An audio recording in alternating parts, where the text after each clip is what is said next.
Jadi tidak hanya hari kiamat itu bukan hanya terjadi sebagaimana ketika membayangkan orang terkena gempa. Tok, gempa, bergoyang, selesai. Enggak. في ليلة من الليال لست أدري ما تراني ظلمة تغمرني يا رب الأرض ضاقت والسماء وقلبي ما عرف الضياء والدمع بات يبكي يا إلهي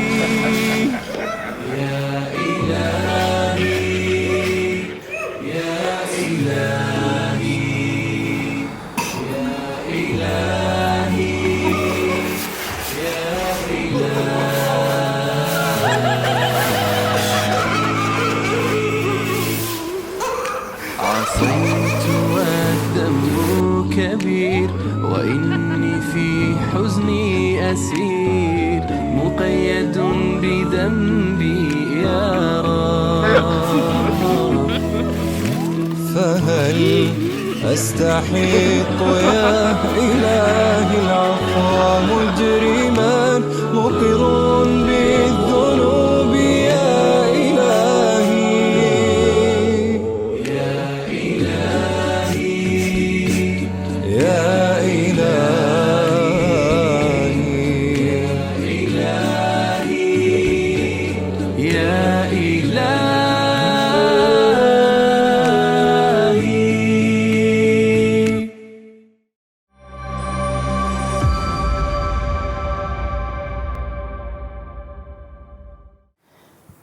Assalamualaikum warahmatullahi wabarakatuh. Innal hamdalillah wassalatu wassalamu ala Rasulillah wa ala alihi wa sahbihi wa man tabi'ahum bi ihsan ila yaumil qiyamah. Kepada seluruh para penuntut ilmu, kepada seluruh para santri dan para santriwati yang hadir pada kesempatan Taman Ilmu pada sore kesempatan hari ini, yang semoga kita mendapatkan kesehatan dan semoga kita senantiasa memiliki rasa takut dan waspada ketika kita hidup pada zaman ini. Memiliki takut artinya adalah kita tentunya takut dengan segala macam penyimpangan-penyimpangan yang begitu marak terjadi pada kehidupan yang melanda pada kehidupan manusia hari ini. Dan tentunya harus waspada, bahwasanya semoga ketika kita pada zaman fitnah kita selalu waspada, berhati-hati untuk selalu mengembalikan apapun yang kita lihat, apapun yang kita simpulkan sesuai dengan apa yang menjadi petunjuk yang ditinggalkan oleh Rasulullah SAW. Banyak orang menjadi muslim tetapi belum tentu mereka menjadi orang yang takut kepada penyimpangan karena merasa mungkin tidak ada penyimpangan, padahal zaman fitnah itu merupakan zaman yang begitu lengket dan begitu pekat dengan berbagai macam penyimpangan. Sehingga karena begitu banyaknya penyimpangan, akhirnya begitu sulit untuk mengetahui yang original dan mana mereka yang imitasi. Dan tentunya tidak setiap muslim juga diberikan oleh Allah kewaspadaan ketika mereka hidup pada zaman fitnah. Semoga kita termasuk orang yang mendapatkan rasa takut yang ada pada hati kita, dan semoga kita senantiasa waspada dalam kehidupan agama kita, karena tidak ada perkara yang paling mahal dan sejatinya harus kita jaga setiap waktunya, kecuali adalah keimanan kita didasarkan kepada petunjuk yang diwariskan oleh Rasulullah SAW, dan semoga kita mendapatkan itu. Alhamdulillah, tentunya senantiasa kita bersyukur kepada Allah atas nikmat yang Allah berikan kepada kita, terutama kenikmatan ilmu yang kita rasakan, sehingga pada kesempatan ini kita berjumpa dan kita bertemu pada indahnya Taman Ilmu. Semoga taman-taman ilmu yang kita peroleh dan taman ilmu yang kita dapatkan menjadi salah satu sebab kita banyak mengalami bentukan kebaikan dalam kehidupan kita. Manusia itu secara sederhana terbagi menjadi dua. Ada manusia yang mereka terbentur, baru terbentuk. Ada manusia yang kedua, ada manusia yang mereka itu terbentuk sebelum ada benturan. Tentunya ketika kita mengetahui manusia itu ada dua, ada manusia yang pertama, dia harus mengalami banyak benturan, baru akhirnya dia belajar dan akhirnya terbentuk. Persis sebagaimana yang dikatakan Tan Malaka, terbentur. Sebenarnya ini juga tidak salah, tapi tentunya sangat disayangkan kalau ada di antara manusia yang mengalami benturan demi benturan supaya dia baru terbentuk. Karena sesungguhnya tentunya banyak waktu dan banyak kesempatan yang akhirnya terbuang sia-sia hanya karena mengalami banyak benturan pada kehidupan. Saya pernah menjumpai ada seseorang yang mengatakan, pasangan saya itu tipenya keras Ustaz. Kalau tidak dengan benturan sendiri dia tidak akan tahu dan tidak menyadari. Saya lalu berkomentar, ya enggak apa-apa, cuma disayangkan kalau manusia itu harus mengalami benturan dulu, baru akhirnya dia menyadari dan akhirnya membentuk poros pelajaran pada hidupnya. Ada manusia yang kedua itu adalah mereka yang terbentuk sebelum ada benturan, bahkan terhindar dari benturan. Ini merupakan tipe manusia yang mereka dengan jujur menerima petunjuk yang datang dari Allah dan Rasul-Nya. Dia mengikuti dengan jujur setiap apapun yang ditetapkan oleh Allah dan Rasul-Nya. Dia terbentuk tanpa mengalami banyak benturan dalam kehidupan. Ilmu merupakan perangkat yang Allah turunkan pada kehidupan kita, di mana ilmu ketika diturunkan oleh Allah supaya setiap manusia tidak mengalami banyak benturan dalam kehidupan. Dan itulah yang menjadikan kita bersyukur apabila kita diberikan oleh Allah kesempatan untuk mempelajari ilmu, supaya setiap ilmu yang kita peroleh dan setiap ilmu yang kita dapatkan menjadikan kita ketika kita mendapatkan ilmu, menjadikan kita tidak perlu mengalami benturan. Dan inilah yang menjadikan kita bersyukur kepada Allah apabila kita masih diberikan kesempatan ilmu pada kehidupan kita. Semoga Allah menghindarkan kita dari banyak benturan pada kehidupan dengan jujurnya kita mengikuti petunjuk ilmu yang Allah berikan dalam kehidupan. Amin insyaallah. Lama sekali kita tidak berjumpa di Majelis Islam Madinah membahas kitab At-Tadhkirah yang disusun oleh Imam Al-Qurtubi rahimahullahu ta'ala. Mungkin penting sekali saya mengingatkan kembali kepada diri saya dan mengingatkan untuk kita semuanya. Kenapa sih kita harus belajar kitab At-Tadhkirah? Sebuah kitab yang sejatinya sangat tebal, ada 2 jilid yang ditulis dan digoreskan ilmunya oleh Imam Al-Qurtubi. Kenapa kita harus belajar pada kitab ini? Maka ada salah satu prolog yang sejatinya prolog ini semoga bisa memberikan kepada kita sebuah motivasi kenapa kita harus belajar tentang kitab At-Tadhkirah dan betul-betul kenapa kita harus memahaminya walaupun dengan waktu yang cukup panjang. Maka prolog ini saya sampaikan tentang sebuah percakapan. Saya pernah bertanya sama seseorang ketika dia hijrah. Dia meninggalkan berbagai macam penyimpangan dan berbagai macam kemaksiatan yang pernah dia lakukan. Lalu saya tanya sama beliau, apa yang menjadikan antum akhirnya hijrah, memperbaiki, mengevaluasi kesalahan yang pernah dilakukan? Maka jawabannya pada saat itu, karena saya takut mati Ustaz, dan saya bermimpi mati itu berkali-kali. Akhirnya, mimpi mati yang membuat dia takut, menjadikan dia menetapkan diri untuk berhijrah, mengarahkan kompasnya menuju kepada Allah, setelah dia mengalami rasa takut kepada kematian. Masya Allah ya, kalau kita merenungkan tentang kisah nyata ini, tentang salah satu di antara penuntut ilmu yang belajar kepada saya, maka ketika kita merenungkan perjalanan hidup beliau, yang akhirnya beliau bertaubat, dan akhirnya beliau memperbaiki dirinya ketika beliau bermimpi pada kematian, maka cukup apa yang disampaikan oleh Abu Hurairah itu benar adanya. Kafa bil mauti wa'idho. Cukuplah kematian itu memberi peringatan untuk kita. Berapa banyak orang ketika mereka melihat kematian, akhirnya mereka melakukan perjalanan besar dalam hidupnya untuk bertaubat dan meninggalkan seluruh kemaksiatan yang mereka lakukan. Kita juga menjumpai ada orang ketika memandikan jenazah dari kerabatnya, proses ketika dia memandikan jenazah membuat dia bergetar ketakutan, melihat orang kaku ketika dimandikan, dan setelah itu terjadi gejolak batin pada hatinya dan akhirnya dia bertaubat. Maka itulah yang menjadikan kita betul-betul memahami bahwasanya kematian itu merupakan sebuah nasihat yang terindah pada kehidupan kita. Terkadang ada manusia ketika mereka diberikan nasihat oleh lisan, belum tentu telinganya terbuka dengan jujur untuk menerima nasihat itu. Berapa banyak orang terkadang mendapatkan nasihat lewat tulisan, belum tentu matanya jujur ketika membaca tulisan itu. Tapi manusia, insya Allah, kalau hatinya masih fitrah, manusia itu pada dasarnya akan jujur ketika menerima nasihat disampaikan dari pesan-pesan kematian yang seharusnya menjadi pelajaran dalam kehidupan kita. Nah, inilah yang menjadikan kita semakin paham, ya. Maka inilah yang menjadikan kita semakin mengerti kenapa kita mempelajari kitab At-Tadhkirah, perjalanan mempelajari tentang kematian sampai manusia berdiri di hadapan Allah. Ya karena kita ingin tahu, karena kita ingin sekali memberikan nasihat yang paling jujur untuk hati kita. Karena pada dasarnya nasihat itu akan membentuk banyak poros kebaikan dalam kehidupan kita.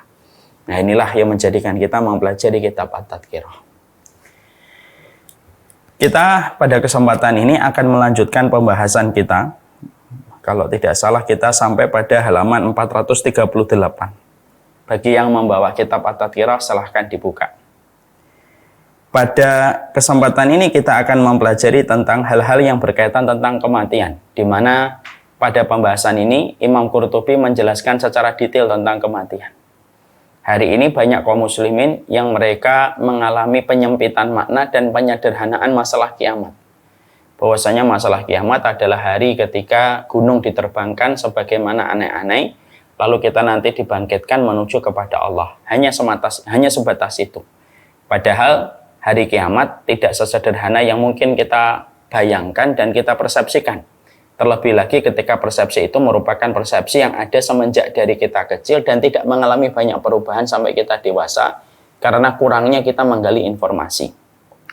Nah, ini termasuk salah satu fenomena yang kurang benar, yaitu fenomena menyempitkan makna tentang hari kiamat, bahwasanya hari kiamat disifati dengan satu sifat.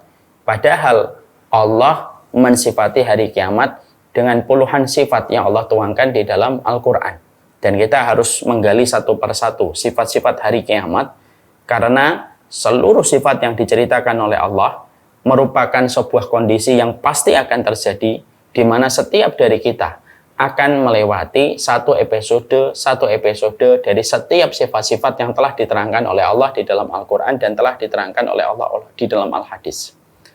Makanya sampai ada sebagian ulama yang mengatakan, saking begitu pentingnya sifat-sifat hari kiamat, Allah paling banyak menceritakan hari kiamat dengan sifat-sifatnya di dalam Al-Quran dan tidak melalui hadis yang disampaikan oleh Rasulullah SAW. Karena hampir 80% sifat-sifat hari kiamat tentang namanya, tentang kondisinya, tentang keadaannya, maka diceritakan globalnya secara banyak, beragam di dalam puluhan ayat. Dan itu hanya di dalam Al-Quran. Sisanya penjelasan detailnya baru di dalam hadis. Untuk betul-betul menunjukkan kepada kita besarnya perhatian Allah tentang hari kiamat, sampai Allah sendiri yang maha besar saja mengatakan bahwasanya hari kiamat itu hari yang besar, padahal yang mengatakan adalah zat yang maha besar. Berarti betul-betul luar biasa seluruh kejadian dan seluruh apapun yang terkait pada waktu hari kiamat. Makanya kita membaca di dalam surat An-Naba, yaitu peristiwa yang agung, amma yatasa'alun anin naba'il adzim, yaitu tentang perkara apa mereka saling bertanya, yaitu tentang perkara yang agung. Apa itu perkara yang agung? Perkara hari kiamat. Dan yang menetapkan An-Naba, menjadikan peristiwa hari kiamat merupakan peristiwa yang agung, yang menetapkan Allah. Dan ketetapan Allah itu bersifat mutlak. Kalau yang mengatakan perkara agung adalah manusia, ya wajar karena manusia itu kecil, sehingga apapun yang lebih besar dari dirinya dikatakan agung dan lebih besar. Tapi kalau yang mengatakan besar itu adalah Allah yang maha besar, sampai mengatakan anin naba'il azim, disifati dengan kata al-azim pada ayat yang kedua pada surat An-Naba, maka betul-betul menunjukkan bahwasanya hari kiamat itu peristiwa besar sekali. Dan sesungguhnya peristiwa besar itu tidak diceritakan oleh Allah, tidak disampaikan oleh Allah hanya dengan satu dan dua sifat, tetapi diceritakan oleh Allah dengan beragam sifat, di mana sifat-sifat hari kiamat dengan nama yang sangat beragam pada hari kiamat, karena nama kiamat itu namanya banyak, diterangkan dengan banyak nama yang beragam pada hari kiamat untuk menunjukkan betapa banyaknya peristiwa yang akan terjadi, sehingga setiap peristiwa yang akan terjadi, fenomena apa yang akan terjadi, mewakilkan atau menyetorkan satu nama untuk menjadi ragam dari nama hari kiamat itu sendiri. Nah, ini yang menjadikan kita harus paham. Kita tidak boleh terjangkiti sebuah penyempitan makna tentang hari kiamat. Setelah kita memahami bahwasanya kita tidak boleh terkena sebuah sindrom penyempitan makna tentang kiamat, bahwasanya kiamat nanti kita mati, seluruh manusia dibangkitkan, lalu kita tidak lebih memiliki pemahaman dari itu, ini kita akan menyampaikan dulu, ya, akan menyampaikan terlebih dahulu. Apa sih pentingnya kita beriman kepada hari akhir? Dan tentunya hari akhir dimulai dengan sebuah gerbang besar yang bernama dengan hari kiamat. Karena mungkin banyak di antara kita yang masih belum memahami sepenting apa beriman kepada hari akhir, di mana rangkaian hari akhir itu gerbang pertamanya, rangkaian yang pertama itu adalah tentang kiamat. Dan kita harus paham kenapa Allah selalu menyebutkan iman kepadanya dikaitkan dan digandingkan dengan iman kepada hari akhir. Pada rukun iman ada 6, ada kepada malaikat, ada kepada rasul, ada kepada kitab, ada kepada takdir. Tapi ketika kita menjumpai di dalam hadis, kita menjumpai di dalam Al-Quran, Allah lebih dominan menyebutkan kata iman kepada Allah dan iman kepada hari akhir yang dituangkan di dalam wahyunya di dalam Al-Quran, dan itu juga disampaikan oleh Rasulullah. Kenapa penyebutan iman kepada Allah dikaitkan dengan iman kepada hari akhir? Ini tentunya harus kita pahami dulu, setidaknya untuk membentuk persepsi yang benar, supaya kita memiliki sebuah pemahaman yang utuh. Kenapa ada iman kepada hari akhir, dan itu merupakan bagian dari rukun, bukan merupakan bagian dari furu'. Rukun itu pokok, furu' itu adalah cabang.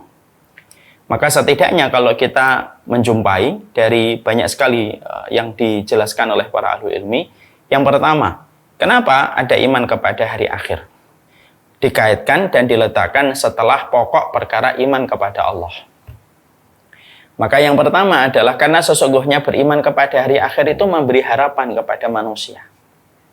Karena sesungguhnya ketika kita mengetahui bahwasanya kita termasuk kaum yang beriman kepada hari akhir, setelah kita beriman kepada Allah, maka itu memberi kepada kita sebuah harapan. Siapapun yang tidak mendapatkan keadilan ketika di dunia, keadilan itu akan kamu dapatkan pada perjalanan babak yang kedua, yaitu ketika ditegakkan hari kiamat pada perjalanan kita di hari akhir, yaitu di hari kiamat. Kalau kamu pernah menderita sebuah penyakit yang tidak pernah kamu duga, tidak pernah kamu bayangkan, lalu penyakit itu datang kepadamu, maka kamu memiliki sebuah harapan bahwasanya penyakit itu akan mendatangkan kebaikan, karena kamu belajar dari apa yang disabdakan oleh Rasulullah. Tidaklah setiap orang yang mendapatkan penyakit sampai tertancapnya duri, maka kecuali menggugurkan dosa, dan gugurnya dosa itu menjadi sebuah kelapangan dan menjadi jalan keselamatan di hari akhir. Kalau ada orang yang menjadi objek dari kedoliman, dari objek sesuatu, atau dia mendapatkan kesedihan yang tidak berujung pada kehidupan di dunia, maka dia memiliki sebuah asa ketika membicarakan hari akhir. Makanya Masya Allah, iman kepada hari akhir itu luar biasa dampaknya pada kehidupan. Memberikan kepada kita harapan, memberikan kepada kita asa, memberikan kepada kita mimpi yang pasti kita akan peroleh pada kehidupan berikutnya, di mana itu akan betul-betul meringankan beban perjalanan kita hidup di dunia, karena kita tahu ada babak kedua yang akan kita temukan, dinamakan babak kedua itu adalah hari akhir, di mana semua itu kita akan mendapatkan apa yang tidak kita dapatkan pada kehidupan di dunia. Makanya maaf ya, saya tidak bisa membayangkan kalau manusia pada kehidupan ini, maka mereka tidak ada hari akhir. Kalau manusia pada kehidupan kita tidak ada hari akhir, saya tidak bisa membayangkan kalau manusia itu tidak ada hari yang kedua, tidak ada babak yang kedua, yaitu hari akhir. Maka yang mendapatkan kedoliman, dia tidak ada lagi harapan untuk mendapatkan keadilan. Mereka yang menderita penyakit atau mendapatkan kekecewaan, maka dia tidak akan mendapatkan waktu untuk membasuh semua penderitaan yang mereka pernah dapatkan. Kalau mereka ditinggalkan orang yang mereka cintai, maka tidak ada lagi mimpi untuk berjumpa dengan mereka, keluarga yang telah mendahului mereka di dalam kematian, kalau tidak ada iman kepada hari yang kedua yang disebut dengan iman kepada hari akhir. Ya, makanya iman kepada hari akhir itu memberi harapan, meringankan beban kita dalam kehidupan ini ketika semua kita kembalikan dan kita kaitkan kepada iman kepada hari akhir. Kalau kalian, saya rindu dengan bapak dan ibu kita, masih ada harapan berjumpa kembali pada kehidupan berikutnya yang diatur oleh Allah dengan sebaik-baik pengaturan. Dan semua itulah yang menjadikan kita paham.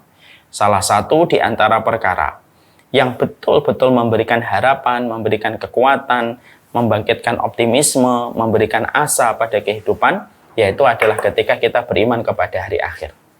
Makanya saya tidak bisa membayangkan kalau kehidupan kita hari ini tidak ada iman kepada hari akhir.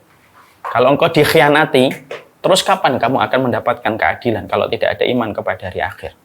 Makanya kalau ada orang yang mengatakan you only live once, kamu hanya hidup satu kali, saya nggak bisa membayangkan itu pemahaman itu kalau benar. Saya tidak bisa membayangkan itu. Yang ditempa dengan rindu, ketika ada keluarga yang dia cintai meninggal dunia, kapan rindu itu akan terobati kalau tidak ada hari akhir? Kalau dia tersakiti, dia terkhianati, kapan dia akan mendapatkan hari untuk membasuh semua kekecewaan yang dia peroleh kalau tidak ada iman kepada hari akhir? Makanya bobroknya manusia ketika manusia itu mereka mendustakan keimanan kepada hari akhir. Makanya itulah yang menjadikan kita paham. Iman hari akhir itu memberi harapan. Iman kepada hari akhir memberikan optimisme, memberikan asa, memberikan mimpi yang tentunya akan kita peroleh karena pada kehidupan hari akhir semuanya betul-betul akan diatur oleh Allah dengan sebaik-baik keadilan. Yang mana pada kehidupan di dunia mungkin keadilan tidak kita dapatkan dari sesama manusia. Ini yang pertama. Yang kedua, kalau kita beriman kepada hari akhir, maka sesungguhnya iman kepada hari akhir itu menjadi tali kekang untuk kita. Karena tidak ada tali kekang yang bisa menjadikan kita menahan diri dari perbuatan-perbuatan melampaui batas kecuali ketika kita beriman kepada hari akhir. Kalau bukan karena ada hari akhir, tentunya yang zalim tidak ada lagi yang bertaubat. Kalau tidak ada iman kepada hari akhir, orang yang berzina juga tidak akan pernah menyesali perzinahannya. Kalau tidak ada iman kepada hari akhir, orang yang makan uang rakyat ataupun orang yang makan uang yang bukan haknya, mungkin mereka tidak akan pernah menyesali dengan perbuatan yang mereka lakukan. Kalau tidak ada keimanan kepada hari akhir, orang yang melakukan pembunuhan pun mungkin hanya satu kali dua atau 1 hari 2 hari dia menyesal, setelah itu dia tidak akan menyesal. Tapi justru ketika kita tahu ada iman kepada hari akhir pada gerbang yang dimulai dengan hari kiamat yang nanti ditegakkan oleh Allah, maka disitulah tali kekang untuk menahan manusia dari berbagai macam tindakan syahwat yang melampaui batas ketika dia beriman kepada hari akhir. Itulah yang akan menjadikan seorang istri, kalau dia beriman kepada hari akhir, dia tidak akan berkhianat kepada suaminya. Itu pula yang menjadikan seorang laki-laki ketika dia beriman kepada hari akhir, maka sesungguhnya dia tidak akan melampiaskan syahwatnya kepada setiap orang ketika dia tahu bahwasanya perkara zina merupakan perkara yang berat di sisi Allah.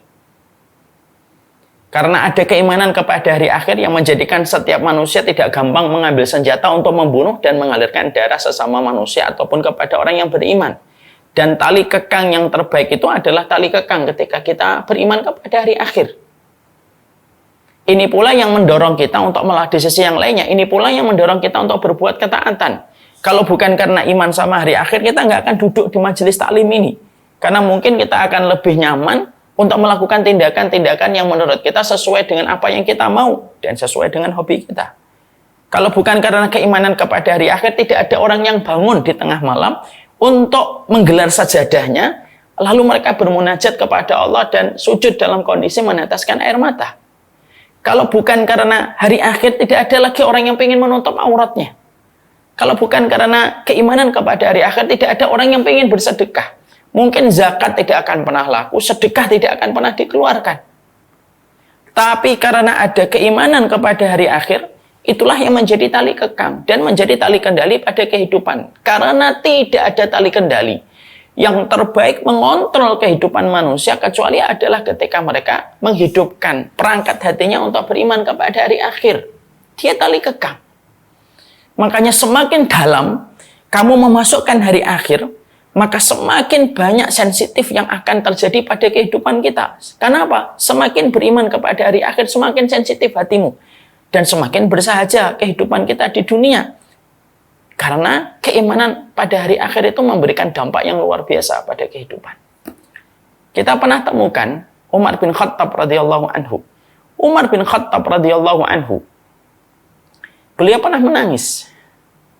Lalu ketika ditanyakan, apa yang menjadikan beliau menangis? 5, tabki. Kenapa engkau menangis? Ya.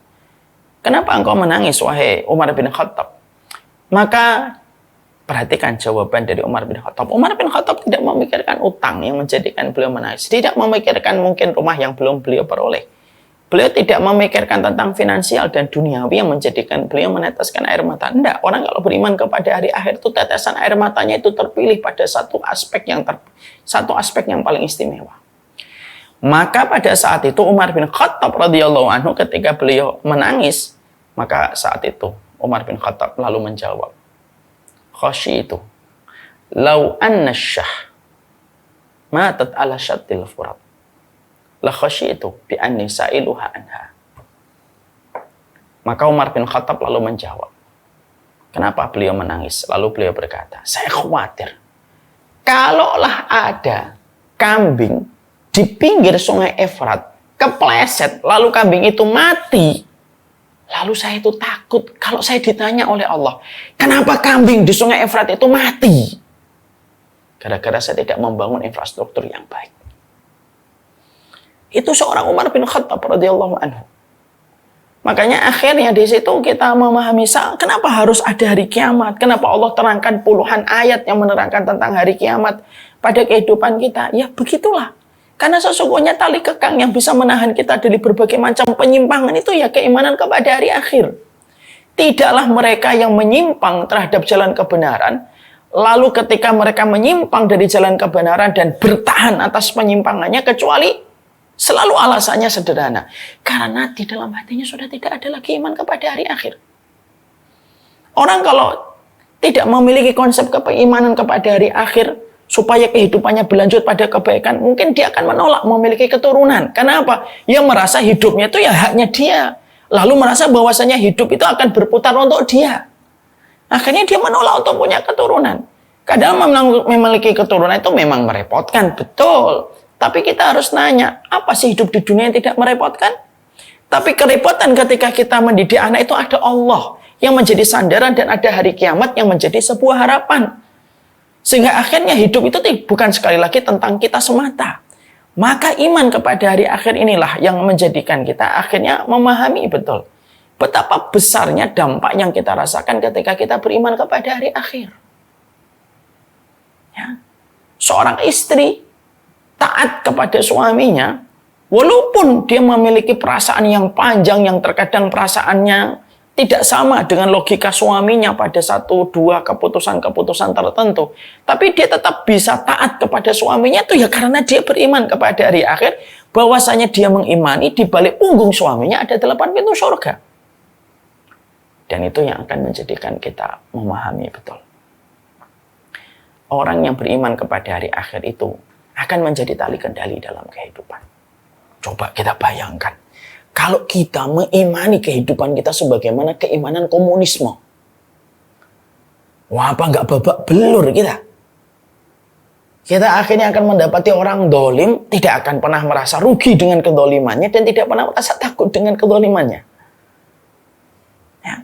Orang yang pelit, maka terus akan pelit-pelitan, dan dia tidak akan pernah mengeluarkan apapun itu. Kalau dia tidak beriman sama hari akhir. Makanya Masya Allah ya, segala puji bagi Allah yang telah menyelamatkan bangsa ini dari komunisme. Dan keberkahan kepada para pahlawan-pahlawan yang telah menyelamatkan negara kita yang tercinta dari komunisme. Saya tidak bisa bayangkan kalau komunis di dalam pikiran kita sosialisme, di dalam agnostik, sampai terjadi pada kehidupan. Masya Allah itu. Tidak ada tali kendali. Yang kuat akan menindih yang lemah. Yang lemah tidak punya harapan. Untuk mengharapkan keadilan apa yang bisa diharapkan kalau hidup hanya sekali? Maka disitulah kita memahami poin yang kedua. Kenapa orang yang akhirnya ketika mereka mengimani hari akhir. Mengimani hari akhir itu menjadikan seseorang itu memiliki tali kendali pada kehidupan. Ya. Karena kita beriman kepada hari akhir, kita tahu ini dosa, kita berhenti. Karena iman sama hari akhir kita tahu ini ndak boleh ini, Allah nggak ridho ini. Kita berhenti. Tanya sama orang yang meninggalkan riba. Tanya sama mereka yang meninggalkan zina. Tanya sama mereka yang mereka meninggalkan aktivitas membuka aurat, semuanya selalu berkaitan tentang mati dan iman kepada hari akhir. Itu yang kedua. Yang ketiga, iman kepada hari akhir itu akan menjadikan manusia sangat bersahaja dalam urusan dunia. Jadi kalau sudah beriman kepada hari akhir itu apa? Bersahaja dalam urusan dunia. Bukan masalah kaya atau miskinnya, bukan itu. Bisa jadi dia kaya, tapi bersahaja. Bisa jadi dia miskin, tapi dia memiliki rasa kecukupan. Karena dia tahu betul bahwasanya semua apapun yang dia jumpai dan apapun yang dia alami ini, ataupun berapapun yang dia peroleh, dia tahu bahwasanya itu akan dia tinggalkan. Dan tidak ada yang paling penting yang menjadi fokus perhatian dan konsentrasi dirinya kecuali bagaimana kehidupan nanti di babak yang kedua. Kehidupan babak kedua itu merupakan sebuah kehidupan yang selalu dihadirkan sama mereka yang beriman sama hari akhir. Akhirnya yang kaya itu tahu dan dia tidak akan sombong. Dia tidak akan sombong dengan kekayaannya. Kalau orang itu beriman sama hari akhir. Karena tahu kekayaan itu pun hanya bertahan ketika hidup. Dan akan berhenti ketika dia mati pada hari akhir ketika sudah datang dengan kematiannya. Karena kematian itu kiamat kecil. Dan kiamat itu bagian dari hari akhir. Orang yang miskin, maka sesungguhnya orang yang miskin itu akhirnya mereka itu punya sebuah kebahagiaan dan kelapangan.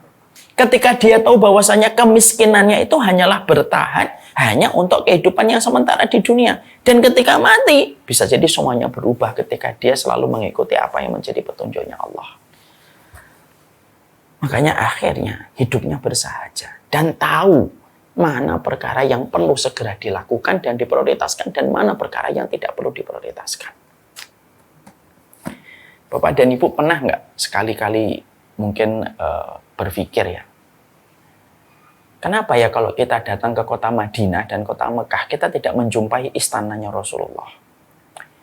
Kita tidak menjumpai istananya Abu Bakar. Bahkan juga kita tidak menjumpai istananya Abdurrahman bin Auf dan Utsman bin Affan. Kita ini kalau umroh, saya sering sekali menyampaikan materi-materi ini kalau lagi jalan-jalan ke kota Madinah gitu. Bapak dan Ibu tahu nggak mana itu bekas rumahnya Abdurrahman bin Auf? Mana itu bekas rumahnya Utsman bin Affan? Tidak ada. Karena bersahajanya hidup mereka walaupun mereka bergelimang dengan harta. Ini akan berbeda sekali kalau kita mungkin diberikan kesempatan datang ke Italia, datang ke Inggris. Kalau kita mungkin masih jalan-jalan ke sana, kita masih banyak melihat dan menjumpai istana-istana yang ditinggalkan oleh para raja yang hidup puluhan tahun atau ratusan tahun yang lalu. Istananya kayak apa, bekas makanannya kayak apa, perabotannya kayak apa. Lengkap. Bahkan pakaian-pakaian mereka masih tersimpan rapi.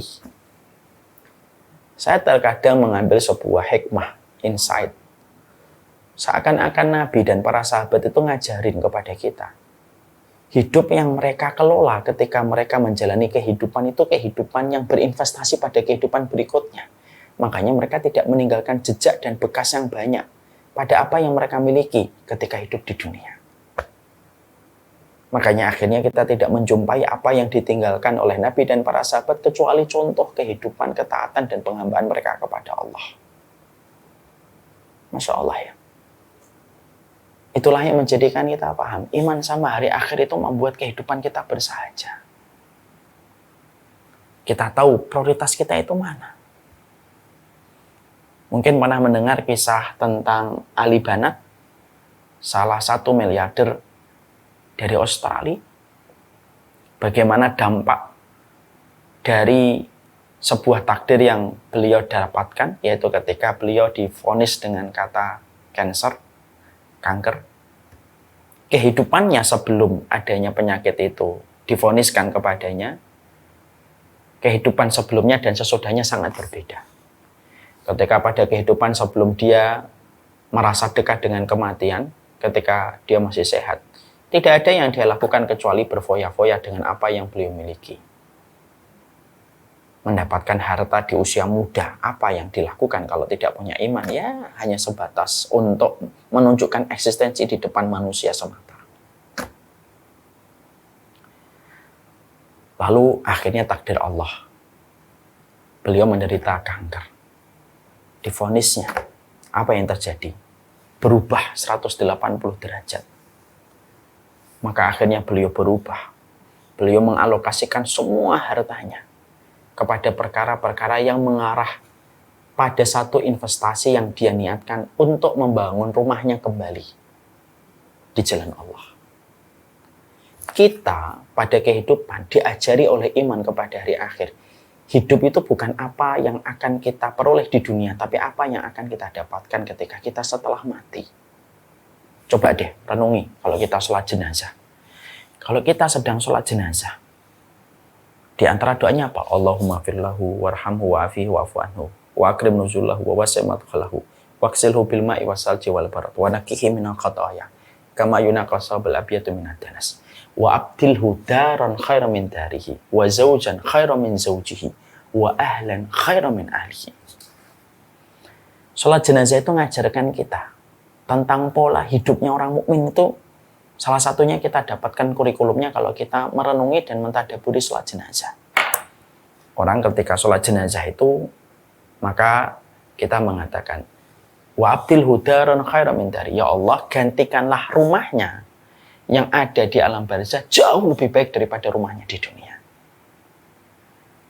Pasangannya atau orang yang menemaninya jauh lebih baik daripada pasangan yang ada di dunia. Dan berikanlah kepadanya keluarganya yang jauh lebih baik daripada yang ditinggalkan ketika di dunia. Apa yang kita peroleh pada perkara itu? Sholat jenazah mengajari kita tentang kurikulum hidup. Bahwasanya hidup itu adalah bagaimana kita membangun apa yang menjadi kehidupan berikutnya. Dan itu tidak bisa kita dapatkan kalau kita tidak mengimani hari akhir dengan adanya sebuah kematian yang datang. Makanya inilah yang menjadikan kita paham. Hidup itu kalau sudah beriman kepada hari akhir dengan benar. Kalau iman kita kepada hari akhir sudah jujur, maka masalahnya bukan apa yang kita beli. Tapi apa yang kita manfaatkan untuk bisa kita lihat kembali pada hari akhir. Apa yang kita beli belum tentu akan bermanfaat pada kehidupan kita berikutnya. Belum tentu. Kita membeli baju, pasti kita tinggalkan. Kita membeli makanan, pasti akan menjadi kotoran. Tapi ketika orang itu beriman kepada hari akhir, maka dia mulai pelan-pelan, walaupun tidak 100%, bagaimanapun kita tetap hidup di dunia, tapi dia akan pelan-pelan mulai mengarahkan. Gimana ya kehidupan yang saya harus dapatkan dari rumah saya pada hari akhir, keluarga saya nanti di hari akhir, dengan apa yang dia perbuat ketika memperbaiki kualitas hidupnya. Makanya Ali Banat, semoga Allah merahmati beliau dengan rahmatan wasi'ah. Seorang Ali Banat, pemuda ini, ketika tahu bahwasanya dia didiagnosa dengan penyakit kanker, lalu berubah. Rotasi poros hidupnya berubah. Lalu kiblat hidupnya berubah. Lalu dia betul-betul fokus kepada apa yang akan menjadi kebaikan di hari kematiannya.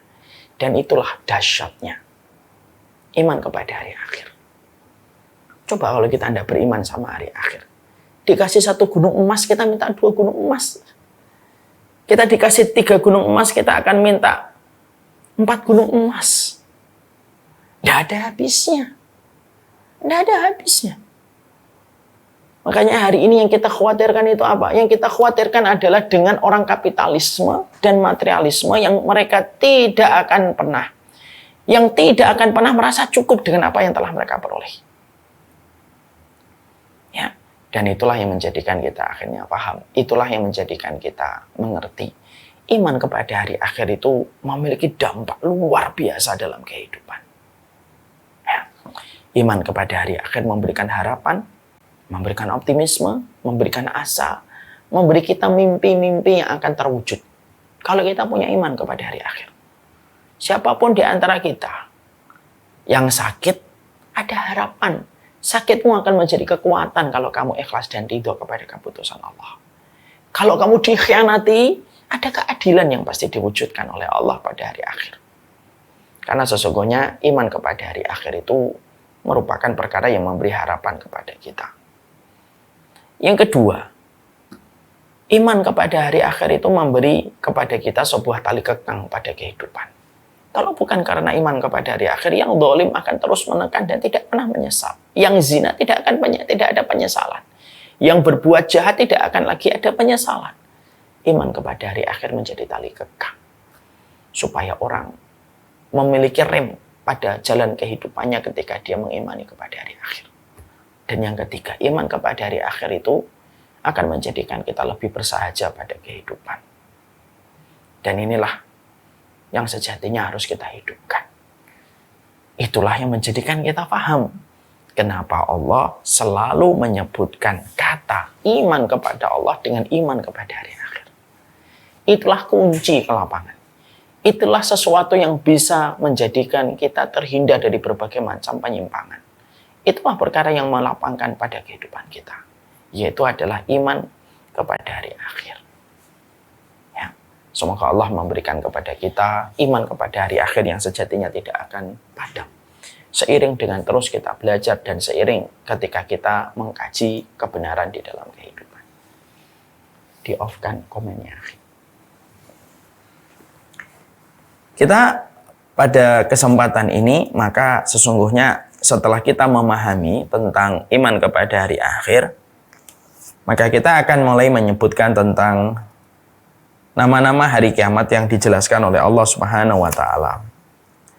Maka di sini kita mendapati lebih dari 10 penamaan ketika Allah menerangkan tentang sifat hari kiamat. Supaya ini bisa menjadi perkara yang membantu kita memahami. Ya, dan supaya kita tidak terjebak dengan apa yang tadi saya sampaikan, terjebak kepada penyempitan makna dan ilmu tentang kiamat itu sendiri. Padahal ini merupakan perkara besar. Karena kiamat merupakan anak tangga pertama terjadinya kehidupan hari akhir yang begitu panjang dengan keutamaan yang tadi kita sampaikan. Imam Qurtubi menyampaikan kepada kita bahwasanya dari banyak sekali ayat, maka hari kiamat itu bisa disebut dengan banyak penamaan. Yaitu disebut dengan Yaumul Insyiqaq, yaitu adalah hari terbelahnya langit. Disebut dengan Al-Infitor, yaitu adalah ketika bukan hanya terbelahnya langit, tetapi langit menjadi berkeping-keping. Disebut dengan At-Takwir, yaitu hari ketika matahari digulung oleh Allah dengan penggulungan yang luar biasa. Lalu disebut dengan Yaumul Inqidar, yaitu hari berguguran bintang. Al-Intisar, bintang-bintang yang jatuh berserakan. At-Taisir, hari di perjalanannya gunung-gunung. Disebut dengan At-Ta'til, hari penghentian. At-Tasjir, hari ketika laut dinyalakan dengan penyalaan api yang mendidihkan air laut itu. At-Tafjir, dengan meluapnya laut itu setelah dididihkan. Al-Qasyd, yaitu hari pencopotan langit. At-Tai, yaitu hari pelipatan langit, dan Yaumul Ma'ad, yaitu hari ketika bumi diratakan oleh Allah Subhanahu wa taala. Maka sesungguhnya disinilah kita akhirnya paham, ya. Allah menjelaskan banyak sekali tentang hari kiamat di dalam Al-Qur'an. Itu artinya bukan hanya satu makna, tetapi ternyata hari kiamat itu memiliki banyak episode-episode yang akan dilewati setiap manusia. Di hadapan Allah itu kayak satu gerakan. Tapi di hadapan manusia nanti mereka akan mendapati satu persatu dari apa yang menjadi sifat dari penamaan hari kiamat itu. Manusia akan mengalami masa ketika dia melihat langit akan terpecah. Manusia akan melihat kembali setelah episode melihat bagaimana langit itu akan berkeping-keping. Dia akan melihat bagaimana ketika lautan dinyalakan. Dia akan melihat bagaimana lautan ketika sudah dinyalakan mendidih, meluapnya air laut tersebut. Yang mana itulah yang menjadi ragam dari banyaknya peristiwa yang mewakili hari kiamat itu terjadi. Jadi tidak hanya hari kiamat itu bukan hanya terjadi sebagaimana ketika membayangkan orang terkena gempa. Gempa, bergoyang, selesai. Tidak. Gempa pun merupakan salah satu part kecil dari hari kiamat di antara banyak part dan episode besar hari kiamat itu sendiri. Makanya tadi saya mengingatkan kembali, kenapa Allah menyebut hari kiamat itu dengan banyak penamaan nama dan banyak sifat-sifat dan kondisi yang diterangkan. Karena pada dasarnya, ya begitulah sejatinya hari kiamat nanti ketika ditegakkan oleh Allah. Maka ibaratnya kayak satu video menyimpan banyak sekali footage yang dikumpulkan menjadi satu slide. Pernah nggak kita ngelihat ada satu tayangan slide gitu. Satu slide itu bisa menyimpan 100 footage sekaligus. Jadi misalkan kita ngelihat satu adegan di dalam misalkan kemasan video Reels, ya. 1 menit yang dikemas dalam Reels di Instagram, itu terkadang orang meletakkan 6-7 foto sekaligus yang menjadi potongan-potongan klipnya sampai menjadi satu Reels. Namanya tetap Reels, tetapi di dalam satu Reels Instagram itu, maka ada banyak klip dan potongan-potongan foto yang berderet membentuk satu Reels. Sama, itu merupakan salah satu di antara analogi sederhana. Hari kiamat itu satu. Tapi di dalam satu hari kiamat itu akan menyimpan banyak peristiwa sekaligus yang secara beruntun terjadi. Jadi peristiwa itu beruntun terjadi. Gitu. Peristiwa itu terjadi. Dengan semua kabar yang dijelaskan oleh Allah, di mana semua pengkabaran yang disampaikan oleh Allah Subhanahu wa Ta'ala, maka tidak ada yang luput. Dan itulah sejatinya hari kiamat, yang mungkin banyak di antara kita tidak memahami itu. Contoh yang paling gampang ya tentang hari kiamat itu sendiri yang tadi saya sampaikan dalam bentuk Reels. Satu Reels memuat 7-10 foto. Memuat 7-10 footage. Jadilah satu potongan Reels. Dan itu analogi yang ada pada hari kiamat. Makanya akhirnya di sini diterangkan pula bahwasanya hari kiamat bukan hanya pada hari-hari yang tadi diterangkan. Masih ada tambahan lagi. Yauma yunfakhu fis-sur. Itu merupakan hari ketika ditiupkan sangkakala. Ya. Jadi peristiwa tadi, terbelahnya langit, pecahnya langit berkeping-keping, digulungnya matahari. Setelah digulung matahari, maka bintang-bintang berjatuhan, berserakan, gunung-gunung terbang, terus dihentikan. Semua aktivitas manusia itu akhirnya betul-betul berhenti karena semua kejadian satu menyatu menjadi sesuatu yang paling mengerikan pada kehidupan. Maka saat itulah laut yang bergejolak itu akhirnya dinyalakan apinya, semuanya nyambung itu menjadi satu peristiwa yang disebut dengan hari kiamat. Makanya disebut dengan yauma yunfakhu fis-sur. Maka diterangkan dengan hari ketika ditiupkan sangkakala, yauma yakunun nasu kal farashil mabsus.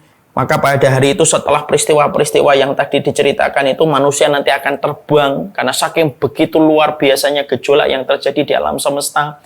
Sampai manusia-manusia terbang bagaikan aneh-aneh yang berterbangan. Yauma yang durul mar'uma qaddamat yadah. Maka sesungguhnya pada hari itu manusia melihat apa yang diperbuat oleh tangannya dulu ketika hidup. Yauma idin tu'raduhum. Bagaimana manusia pada saat itu dihadapkan kepada Allah Subhanahu wa Ta'ala. Yauma idin yasdurun nasu ashtata. Manusia nanti akan keluar mereka dari kuburannya dengan beragam dan kondisi yang bermacam-macam. Maka semuanya itu merupakan sesuatu yang bakal terjadi pada hari kiamat. Maka Imam Qurtubi lalu berkata, boleh jadi yang dimaksud kiamat yang berlangsung sekian lama akan melewati keadaan tersebut, di mana tiap keadaan itu seolah-olah satu hari tersendiri yang baru terganti. Jadi seakan-akan Imam Qurtubi lalu menjelaskan kesimpulan beliau, seakan-akan dalam setiap peristiwa-peristiwa tadi yang tadi kita baca dari apa yang ditulis oleh Imam Qurtubi, kata Imam Qurtubi, seakan-akan satu peristiwa itu satu hari. Ketika matahari digulung, satu hari. Ketika laut itu tiba-tiba dipanaskan, itu satu hari.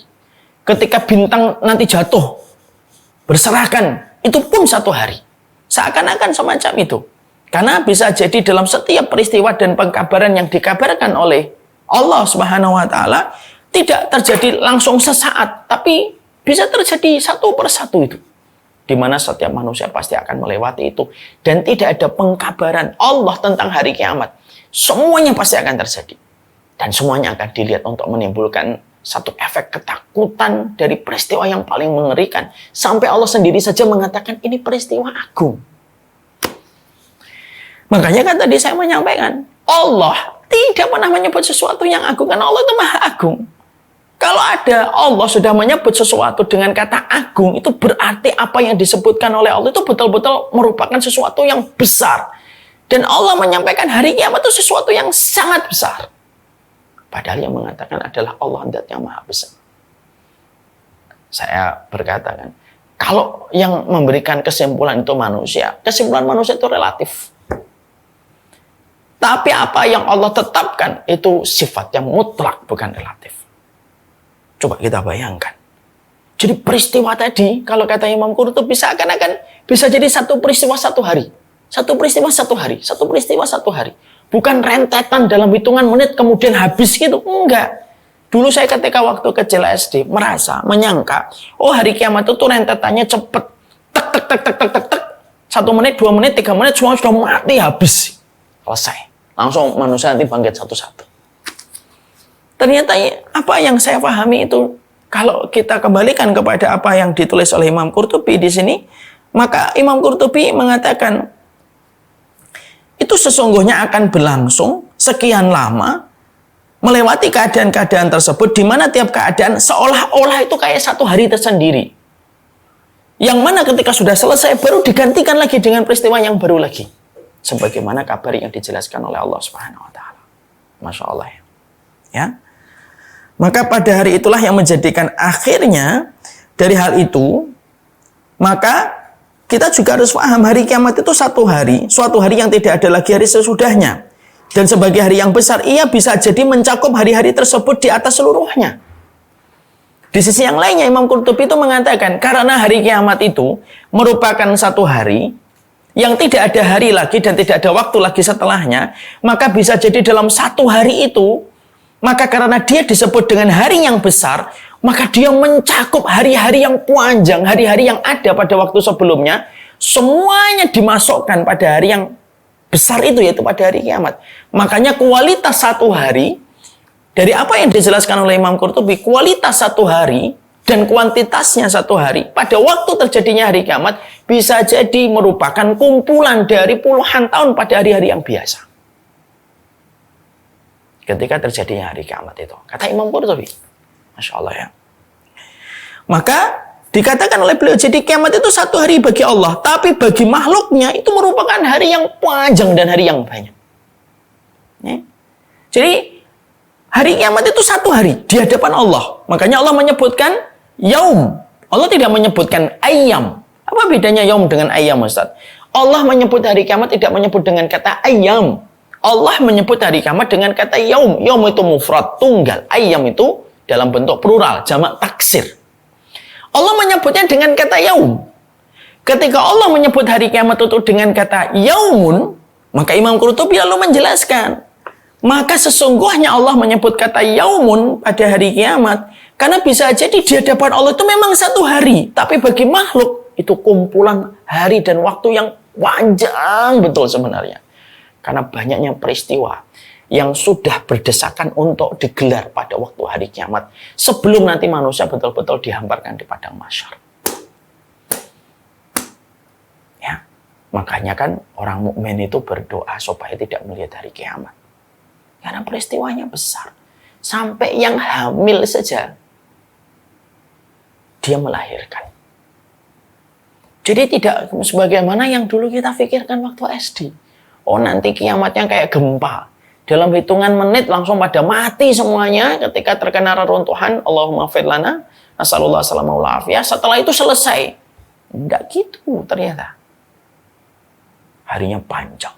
Makanya disebut dengan hari yang agung. Karena kumpulan banyak hari di depan makhluk, walaupun di depan Allah itu tetap satu hari. Karena tidak ada lagi hari setelah hari kiamat.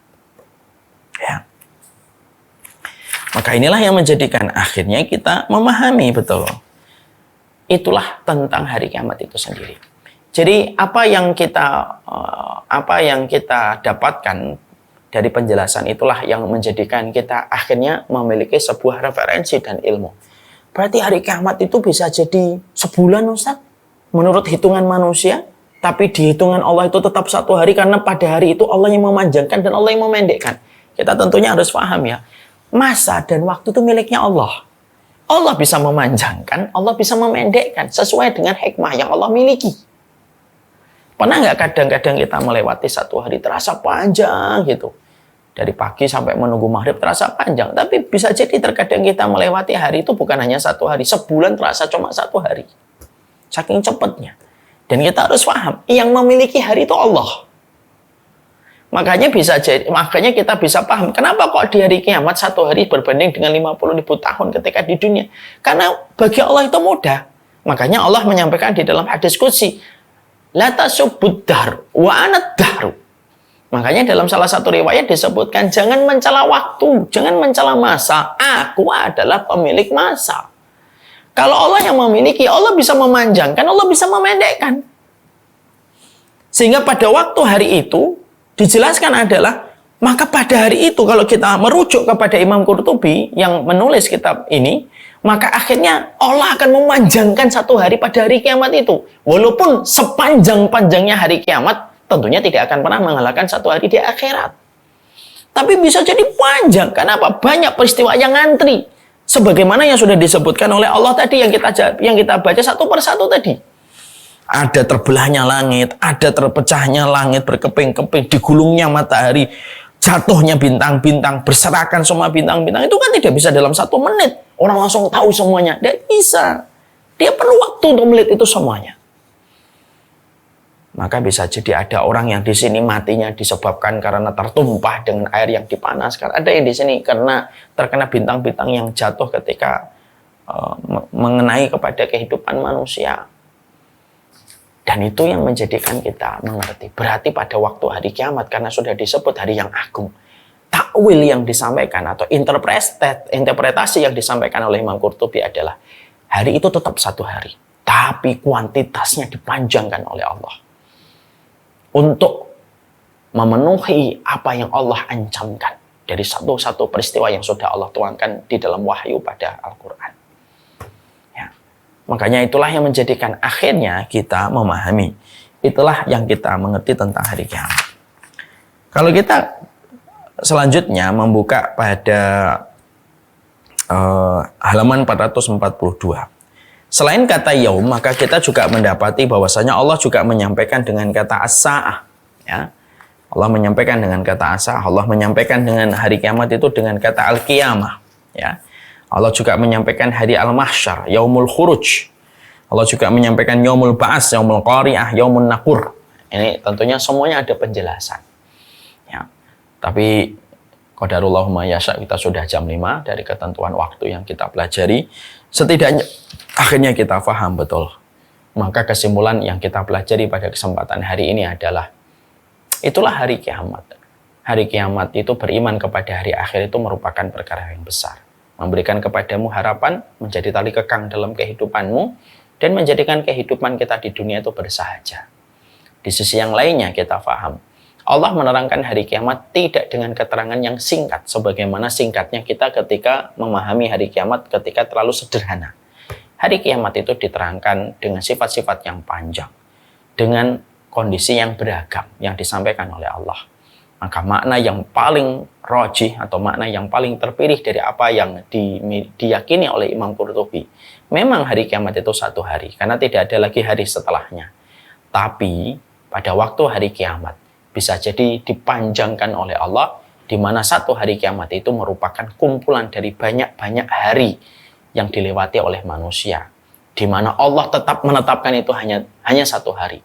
Tapi bagi manusia yang merasakan seakan-akan itu berhari-hari yang tidak ada selesainya, dengan ketakutan, kengerian yang luar biasa yang dirasakan oleh setiap manusia. Inilah pentingnya kita kembali kepada hal yang basic. Jangan menyederhanakan apa yang tidak pernah disederhanakan oleh Allah. Sesuatu yang tidak pernah disederhanakan oleh Allah tentang hari kiamat. في ليلة من الليالي لست أدري ما تراني ظلمة تغمرني يا رب. الأرض ضاقت والسماء وقلبي ما عرف الضياء والدمع بات يبكي يا إلهي يا إلهي يا إلهي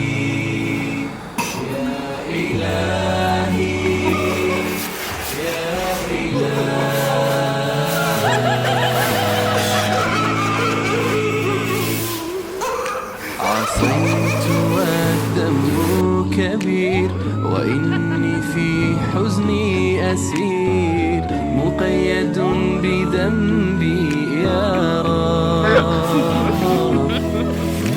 فهل أستحق يا إلهي العفو مجرما مقر